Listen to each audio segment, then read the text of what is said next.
Достар, бәріне сәлем. Сіздермен желіде Нұралы крипто, және де біз бүгін мен сауда жасап бастаған кезден бастап түсінген нәрселерді қарастыратын боламыз. Енді бұл жерде кеңестер де бар, бұл жерде қателіктер де бар, бұл жерде сіздерге пайдалы ақпараттар көп болады деген ойдамын. Сонымен кеттік, видеомызды бастайық. Енді бұл жерде бірінші қателіктен бастайық. Ол асығыстық. Көп трейдерлар өзінің табысын арттырамын деп, немесе прop компанияның экзаменін өтемін деп асығыстық жасап счеттарын блокқа кетіріп алады, немесе счеттарын жапқызып алады, немесе бүкіл ақшасынан айырылып жатады. То есть бүгін мен монитор алдында отырдым, бүгін мен табыс табуым керек деген принципті ұстануы мүмкін. Мысалы да, немесе обучение оқып алдым, мен дальше табыс табуым керек деген нәрсені тоже ұстанып алады. То есть асығып экзаменді жапқысы келеді, немесе прop компанияны өткісі келеді, немесе выплатаға тезірек жеткісі келеді де көп әрекет жасайды, асығады, содан кейін аккаунттарын жоғалтып, немесе қаражаттарынан айырылып жатады. Сондықтан асықпау қажет. Енді бұл жерде кеңес беретінім, ол ақырын, ол тез ол ақырын. То есть сіздер асыққан сайын өздеріңіздің нәтижелеріңізді артқа қарай апарасыздар. То есть бізде трейдингте не бар? Стоп-лосс деген бар, take profit деген бар. Кейбіреулер стоп-лосс қояды, кейбіреулер стоп-лосс қоймайтындар да бар. Мысалы, до конца ликвидацияға дейін. Сіз енді қарайық, мысалы да, стоп-лосс қойдыңыз, сізде стоп-лосс фиксированный 1% болатын болса, сіз каждый стоп сайын асығып 1%-ті жоғалтып отырасыз. Ал егер сізде тейк болса, сіз мысалы плюс 2%, плюс 2,5% алып отырасыз да. Енді сіз асығып трейд ашсаңыз, сізде көбінесе минус болуы мүмкін да көп жағдайда. Және де сондықтан сіз өзіңіздің аккаунтыңызды тезірек минусқа кетіресіз, және де сізде daily лосспен немесе max лосспен прop компания аккаунтын жауып тастайды. Енді олай болмас үшін асықпау керек, четко бір трейд ашып, сол трейдтің нәтижесін күтіп, бір күнге бір трейд деген секілді ережені қолдану қажет. То есть асықсаңыздар, сіздер тез жетулеріңіз мүмкін да, но 80-90% жағдайда нәтиже обратный болады. То есть сіз тез жетпейсіз, наоборот аккаунтыңызды тез минусқа кетіресіздер. Асығасыздар, нәтижеңіз құлайды и минусқа кетесіз. Сондықтан асықпау қажет. Так, енді келесі өтейік. Келесі ол бізде көп обучение оқи беру, ол қателік. То есть неге көп обучение оқи беру ол қателік та? Енді көбісі айтады, обучение оқи бер, өз навыгды дамыт деп, бірақ бұл сфера ондай емес. Көп обучение оқи берсе, көбісінің информациясы бізде почти 80-70% бірдей болып. Көп обучение оқи берсеңіз, сіз енді қатты дамымайсыз. Бұл жерде фокусты сіз өзіңізге қою керексіз. Бір обучениенің өзі жеткілікті болады. То есть жақсы бір адамнан оқысаңыз, нәтиже көрсетіп жүрген, и сол адамның обучениесінен информацияны аласыз, и уже сол информацияны қолдану арқылы өзіңізге сауда стратегия құрайсыз, сол стратегия арқылы дальше өзіңізді дамытасыз. То есть бұл жерде басты нәрсе, базовый информацияны дұрыс алып, сол информацияны дальше сауда стратегиясын құрып дамыту. Яғни өзіңіздің сауда стратегияңызды фокусқа қойсаңыз, сіздің нәтижеңіз көп обучение оқығаннан қарағанда мықтырақ болады. Бұл жерде бір жақсы цитата бар, мен сіздерге оны айтайын, нақыл сөз. Сіз іздеп жүрген тұрақтылықты нарықтан емес, өз санаңыздан іздеген дұрыс. То есть нарық деген ол бізде мысалы қосымша обучениеларды айтсақ. То есть тұрақтылықты, стабильностьті сіз басқа біреудің обучениесін оқып алып, мысалы нәтиже көріп кетемін деген ойдан арылу қажет. То есть обучение оқып алып, 2 обучение, 4 обучение оқи берсем, менің навыгым арта береді деген ол біздің сферада қателік. 1-2 жақсы обучение оқыңыз, сол обучениедегі информацияны қолданып, сіз өзіңіздің стратегияңызды құрастырасыз. Құрастырғаннан кейін уже сіз сол ақпаратпен жұмыс жасай бастайсыз. Жұмыс жасайсыз и уже сіздің өзіңіздің стратегияңыз пайда болады. Сол стратегияңыз бойынша жұмыс жасап, сіз уже более стабильный нәтижелерге шыға бастайсыз. 3 обучение оқыдым, 4 обучение оқыдым, обучениені бесконечно оқи беруге болады, бірақ егер сіз оны дұрыс қолданып меңгермесеңіз, ол жерде уже сіздің нәтиже дұрыс болмайды. Сондықтан келесі нәтиже.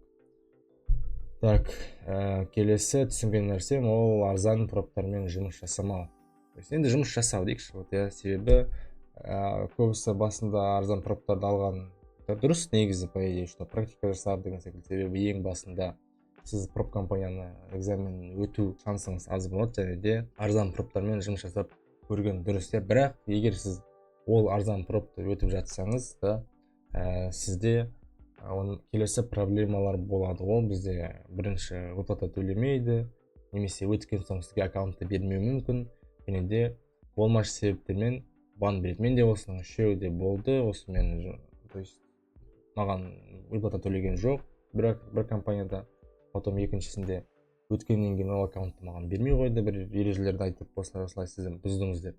И үшіншісінде болмашы себептермен бан беріп, в общем, ол компанияда мен жұмыс жасай алмай қалдым. Сондықтан арзан проп компанияларды қолдану қажет емес. То есть арзан деген ол бізде скидкасы 10%-тен жоғары болса. То есть мысалы экзамен условно айтайық $80 тұрса, скидкамен мысалы сізге 50-ге ұсынып тұр, 40-ға деген секілді 50%. Ол проп компанияның, егер скидкасы көп болса, ол бізге тек бірақ информацияны береді. Проп компанияның жағдайы жақсы емес, то есть трейдерларға ақша төлеу үшін экзаменді арзандатып клиенттер жинап жатыр. То есть и уже капитал іздеп минусқа кетіп жатыр деген сөз. Сондықтан ол компаниялармен жұмыс жасап қажет емес. Енді мен өзім сенетін компанияларды айтайын. Ол бізде Pips, жақсы, Alpha Capital, Funded Next болды. Осы үш компания прям топ Қазақстан үшін. Ал негізі FTMO тоже дұрыс болады, бірақ енді ол Қазақстанға келмейді. Так, келесі нәрсе бір трейд ережесі. То есть бір трейд ережесі деген қалай? Сіз күніне максималды лимит бір трейд қана болады. Қандай активтен ашсаңыз да, қанша активпен сауда жасасаңыз да, бір трейд ережесі ол маңызды. То есть енді ол не үшін қажет? Себебі жаңағыда айтқандай, ол асығыстық. Жаңағы біріншісі неге жатады? Асығыстыққа. Егер сіз асықсаңыз, сіз бірден көп трейд ашып, и дальше минустарыңыз көбейе береді. Күніне бір трейд, ол бізде күніне бір трейд. Одан көп асырмайсыз. Егер сіздің рискіңіз мысалы 1% болса, бір күнде тек 1% жоғалтасыз, ал егер тейк болса, мысалы 2%, 3%-ке дейін табасыз. То есть ол сіздің психологияңызды, эмоцияңызды сақтау арқылы, то есть мысалы бір трейд аштыңыз, тейк болды, стоп болды, без разницы. Главное, аштыңыз, стоп тейкті қойдыңыз, или без убытокты алып қойдыңыз, бақылап отырдыңыз и жаптыңыз.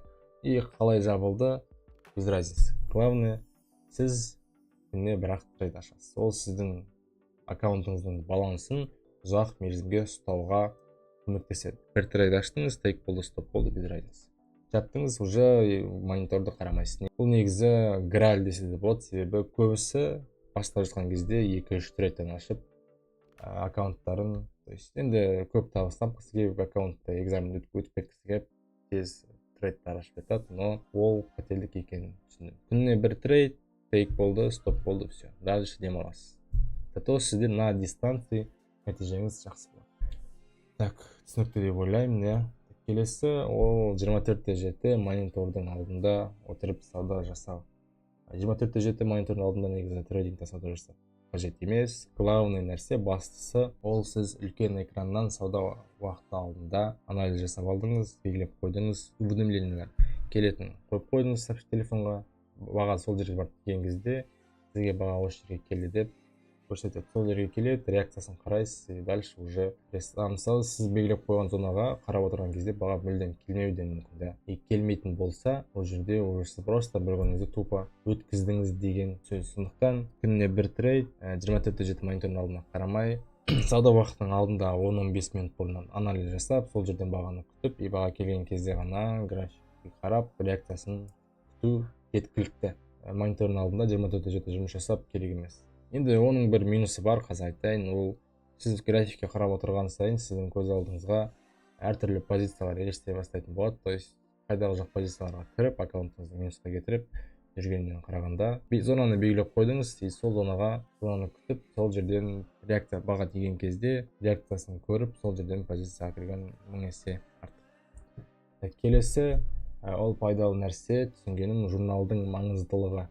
То есть журналдың маңыздылығы ол мен өзім айтайын, журналды бұрындары толтырмағам, то есть толтырып бастадым, ол 20-25 жылдың басынан бастап, бірінші ай, екінші айдан бастап оғанға менде ешқандай, енді журнал болды кішігірім да, но прям мынандай секілді статистиканың барлығын көрсететін журнал менде болған жоқ. Сондықтан журнал не үшін қажет? Журнал ол сіздің егер стратегияңыз нақты, четкий демей ақ қояйын, енді әркім четкий стратегия жоқ, бірақ сіздің өзіңіздің жұмыс жасайтын стратегияңыз болса, сіз не істейсіз? Сол стратегияны журналға ашқан, сол стратегия бойынша ашқан трейдтарды журналға толтырасыз. Толтырғаннан кейін барып уже апталық отчет жасайсыз, айлық отчет жасайсыз. То есть генерейтіңізге қарап, қай жерде қателік болды, сонымен жұмыс жасап, сол жерде уже қателіктеріңізді алып тастайтын боласыз, алып отырасыз. Егер сізде журнал жоқ болса, әрине сіз ешқандай қателік болды, қандай минус болды, ешқайсысын білмейсіз, дәлше тупо трейдтарды аша беретін боласыз. Журнал сол үшін маңызды болып саналады. Енді новичок болсаңыз, прям журналды өткізіп алмау қажет. Журналды толтырып бастау қажет. Енді журналды толтырғанда вот жаңағыдай статистика жасайсыз да, қай аптада, қай уақытта трейдтер ашылған бәрін енгізесіз, қанша трейд пайдамен жабылды, қанша минуспен жабылды, барлығын көресіз.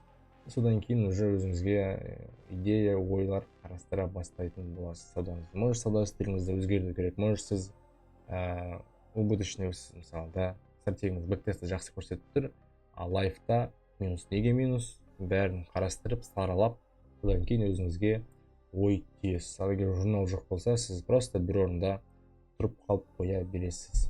Түсінікті деп ойлаймын. Келесі бэктесттің маңызы. Бэктесттің маңызы, енді бэктестті сіз не істейсіздер?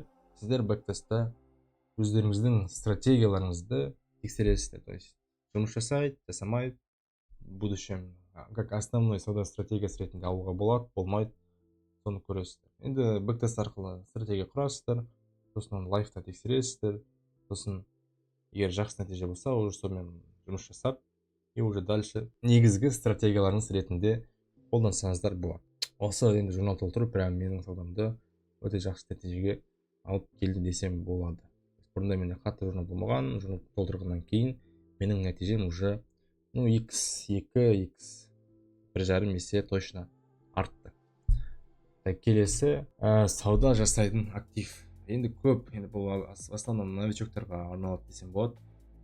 Неге? Себебі басында көбісі графикті ашып алып, алдында 20 пара, 10 пара, 15 пара ашып қояды. То есть бір-бірлеп қарап отырады бәрін. На самом деле бізге керек нәрсе ол ары кетсе 3 актив. То есть мысалы евро-доллар, фунт-доллар, алтын деген секілді, немесе евро-доллар, фунт-доллар или тағы басқандай НЗД, EUSD, әркімде әрқалай, немесе даже бір активтің өзі жеткілікті. Неге? Себебі сіз енді 20 пара ашып тұрса, каждыйын қарап, миыңыз ауырып кетеді. Және де оның әрбір параның, активтің өзіне сізге сауда стратегиясын құрастыру қажет болады. Сол сәл қиындау болады. Енді тупо ашып қарай беру ол сауда емес, ол былайша айтқанда казино десем болады. То есть трейдингті ашып қойып, параларды жүргізіп отырса, астқа қарай басып былай каждый параны қарап.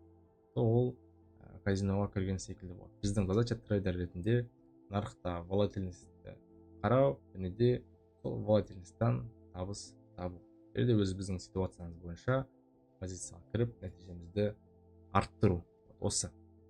Ал енді Брюс Лидің цитатасы ол былай: мен 10 000 удар білетін адамнан қорықпаймын дейді. Мен бір ударды 10 000 рет жасап көрген адамнан қорқамын дейді. То есть, мысалы, сіз 1000 стратегия білсеңіз де, онымен жұмыс жасамасаңыз, немесе 1000 парамен жұмыс жасап, ол бойынша стратегияңыз жоқ болса, сізде минус болады. Ал егер сіз бір активпен ғана жұмыс жасап, бірақ сол активте өзіңіздің стратегияңызды 10 000 стратегия бойынша 10 000-нан плюс трейд ашсаңыз, да, тейк болсын, стоп болсын, win rate положительный болып 10 000-нан плюс трейд ашсаңыз, ол жерде уже сіздің мастерствоңызды көрсетеді, және де уже сіз прям профессиональный деңгейде жұмыс жасасаңыз болады деген ақпарат береді. Сондықтан бір трейдті, то есть бір актив негізі ары кетсе 3 актив. Мен мысалы қолданамын фунт, және де алтын. Осы екеуін ғана қолданып жүрмін,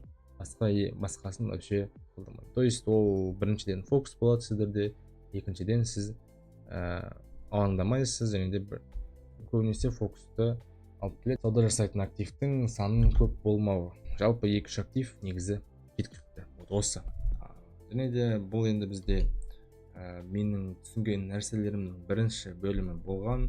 Енді әрбірін қысқаша айтып өтуге тырыстым, қандай қателіктермен кездестім, қандай нәрсе маған көмектесті. Иә, осы қателіктерді сіздерге жібермеуге кеңес беремін. Және де өздеріңізге пайдалы ақпараттар алсаңыздар, енді комментарийға жазып немесе лайк басып. Егер сіздердің қолдауларыңызды көретін болсам, мен екінші бөлімін шығаратын боламын.